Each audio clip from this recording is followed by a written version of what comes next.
Good evening. This is the king of all mediums, and I'd like to welcome you to podcast number 71. In this podcast, the king is going to go over his top 10 groups of all time, his favorite. Now, some of you might say, well, those aren't really good groups, okay?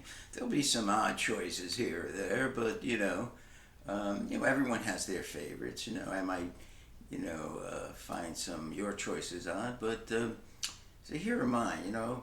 The top seven were very easy for me. 8, 9, and 10 were kind of tough. So before I give out my favorite group of all time, I'll give you some honorable mentions.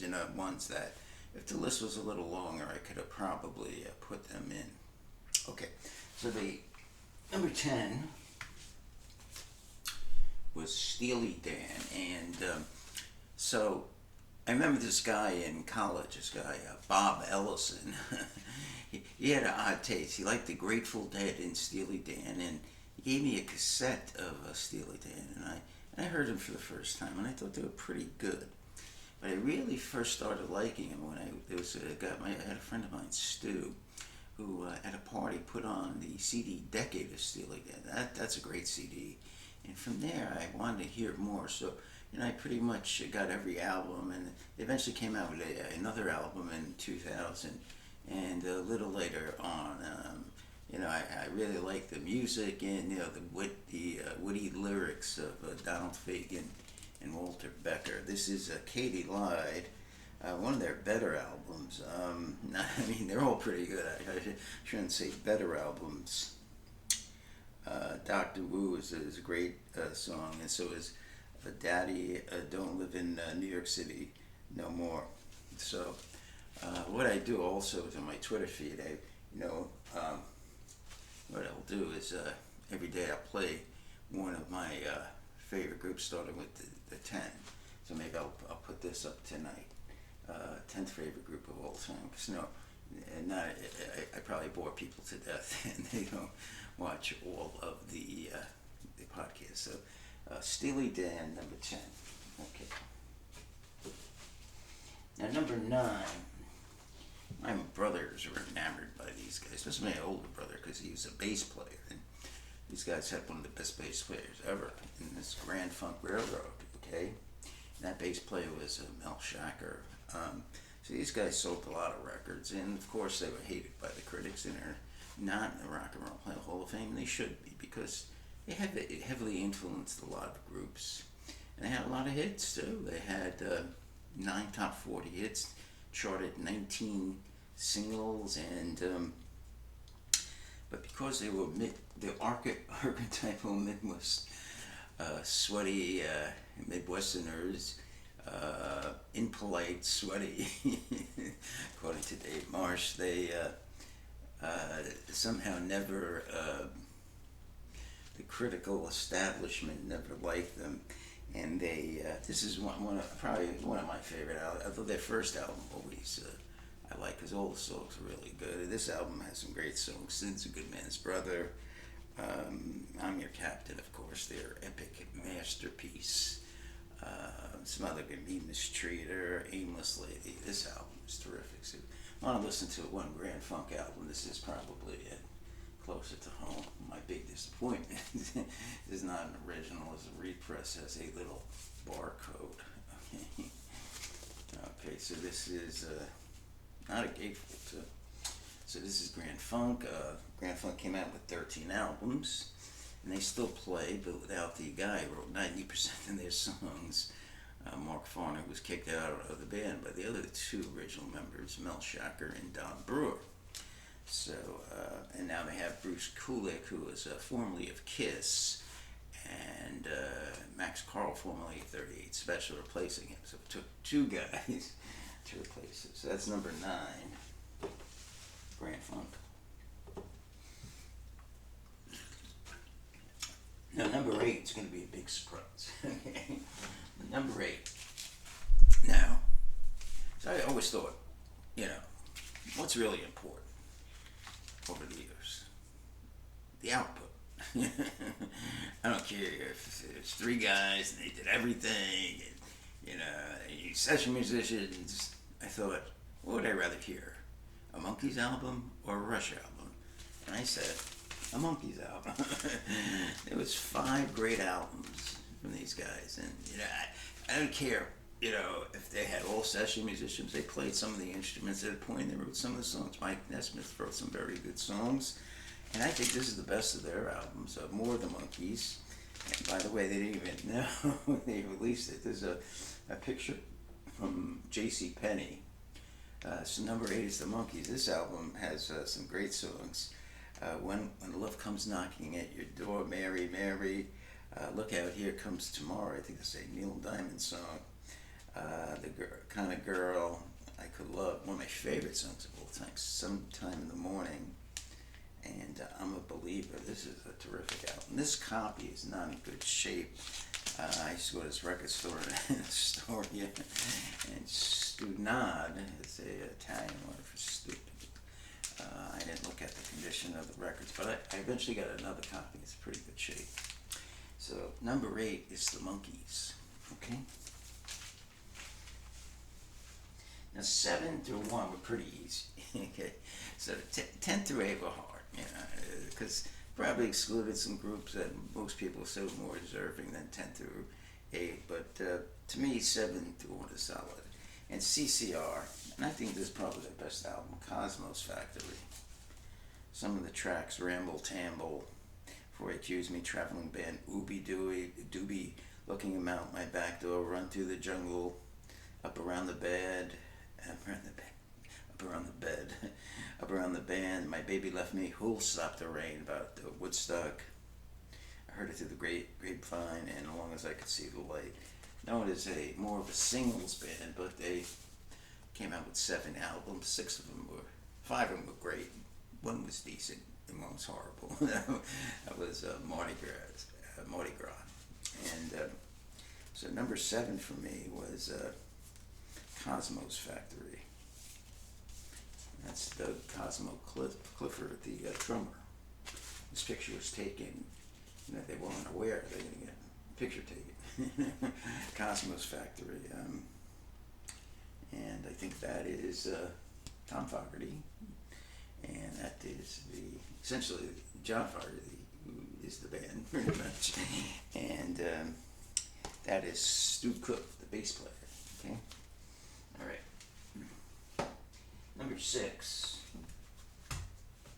is the first album I was introduced to this group. And I never realized how great they were until I started listening to more albums by them. And this is Morrison Hotel, Hard Rock Cafe, The Doors. And what a great group. All their albums are good. Some are better than others. To me, the 2 standout albums are their first album, The Doors, and this one. But I for some reason, I like this one better. As you can see, the poster over there. For some reason, this album, it's the first one I heard by them. It's, it just brings back memories. Morrison Hotel, standout tracks, Roadhouse Blues. It wasn't released as a single, but it is a FM radio staple. Not a deep cut, by the way. Waiting for the Sun, Peace Frog, Blue Sunday, The Spy, Queen of the Highway, Indian Summer. Just a great album. And their first album's also just an amazing album. And the other albums are good too. Waiting for the Sun, Strange Days, their final album with Morrison was called, L.A. Woman. Just 6 great albums, and they have 2 other albums I've never heard, and according to my brother, you don't want to hear them. So number 7 is The Doors.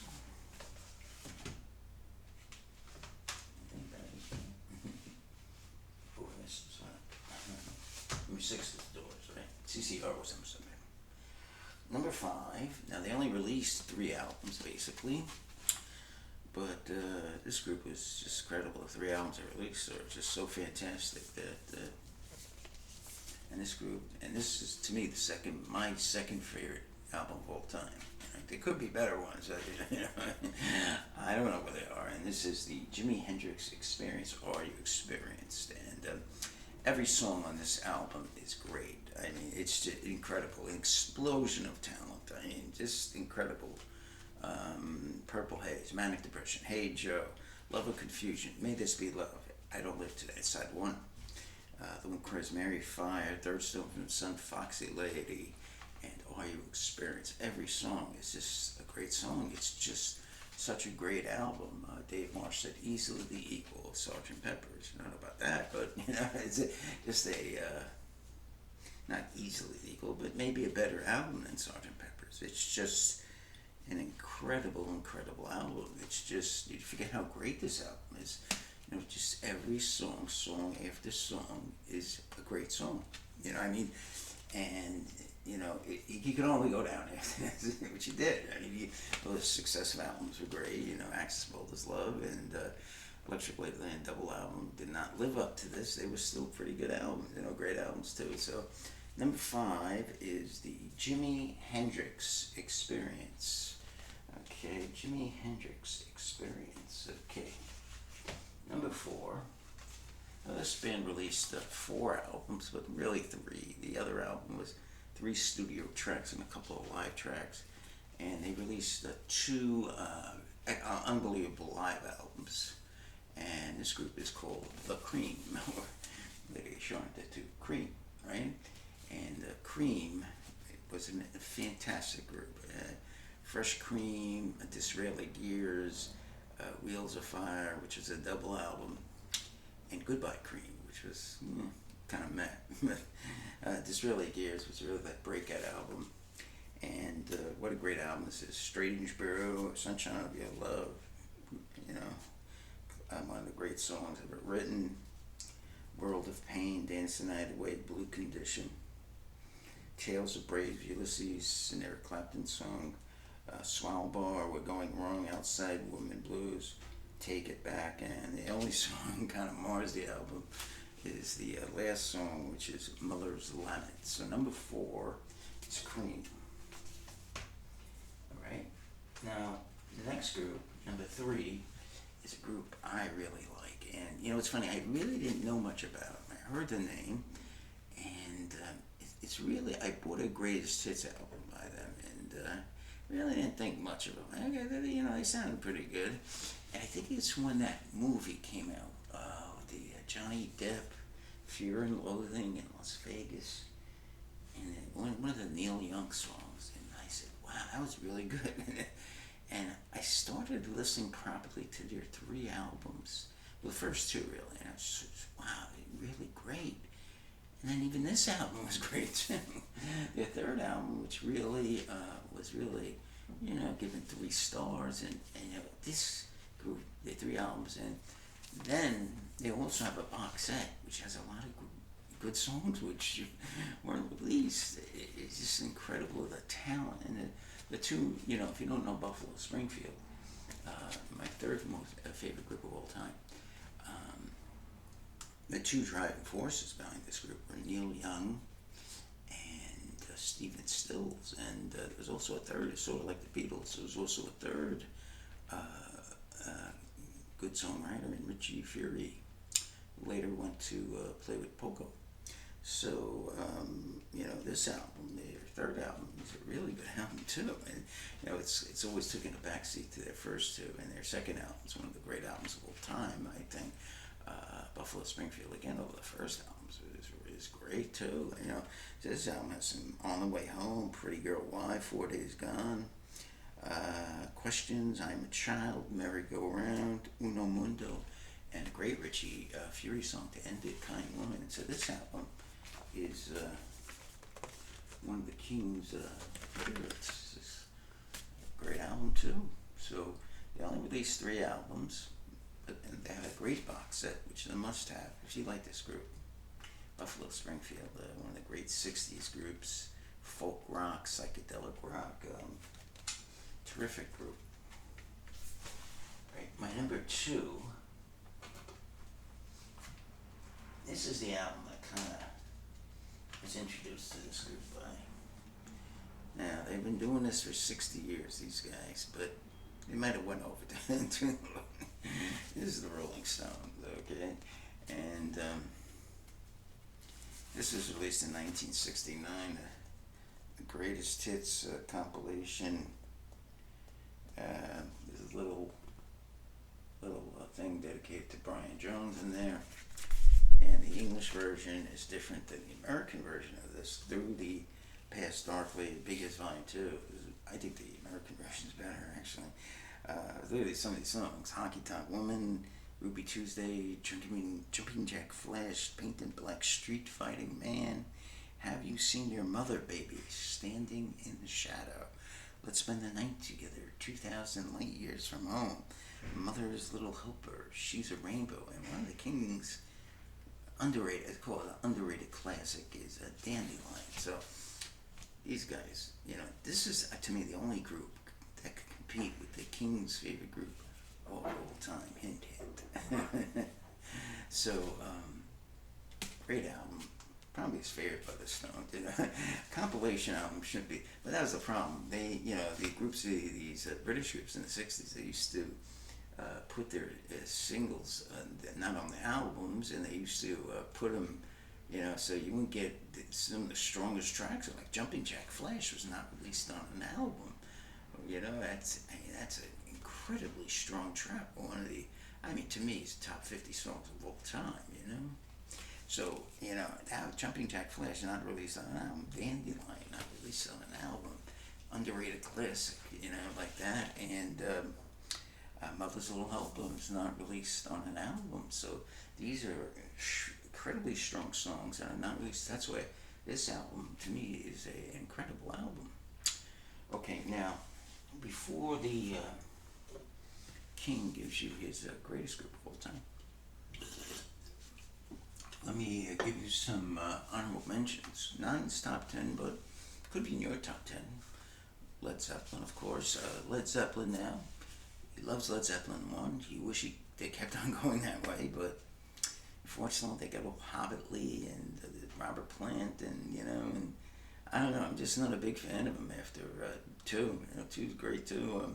3's I don't like at all. 4 has its moments, and they have some good stuff here and there, but a lot of fell on the rest of the albums, unfortunately. A lot of you are big Led Zeppelin fans. Led Zeppelin. Okay, The Who. I could sum up The Who. This is all you need. I'll tell you what you need with The Who. Meaty Beaty, Big and Bouncy. That was later early good song. Although I do like a quick one while he's away. I like that. Okay, Tommy. And Who's Next? And you pretty much kind of Quadrophenia is an overrated album. That's pretty much it. But I did see Who's Are You the other day, so maybe I'll get that. So Led Zeppelin, The Who, I definitely get an honorable mention to. The Police, I really like them. I was thinking of them in the top 10, but just if they had a 6th album, maybe I would. Steppenwolf, John Cage was a genius and very underrated group. They actually were nominated to the Rock and Roll Hall of Fame, which deducts a point from them. So those are, I'm trying to think of anyone else. So those are his honorable mentions. Who, Led Zeppelin, The Police, Steppenwolf. Okay, now. Alright, who's going to be number 1? So when the King was he was about 6 years old. Brothers and sisters. His sister actually had these 2 albums. Now these Chinese know this. To a young, and the last song always fascinated the King, Old Brown Shoe. He heard almost all the songs eventually, but he never heard Old Brown Shoe. When he heard it, it was a great song. And this album is just, to me, the greatest album ever. It's so great. People don't realize how great it was. It's like the Big Sweet. The side 1 is great. Every song, of course, is great. Throwaway. Throwaway by the Beatles is a great song. And and you could always count it. The White Album. Everything. Every album they change. Go from the Mop Tops to the Magi's. Ian McDonald said. And, every album they grew. Went to the early Beatles, went to Help. The songwriting gets stronger. and then they go to Rubber Soul, and they add a sitar, and then they go Revolver, which I would put in my top three, after what I experienced. And then they go Sergeant Pepper's. It just blows open everything. You know, I love these people. The Beatles are over it. Come on, you had examine. And then they, White Album, change things around again. Minimalist, they become minimalists. It's a white album with the imprinted words and just the double album. George Martin says, no, it's too much. A single album. And then they come out with a concept that they decide they want to write a show of 14 songs, but it doesn't quite work. But they hold off on it. And I say, George, you want to go back in the studio and record a proper album for our last album? They were probably thinking that. And they came out with this. It's I love this album too. It has a lot of this.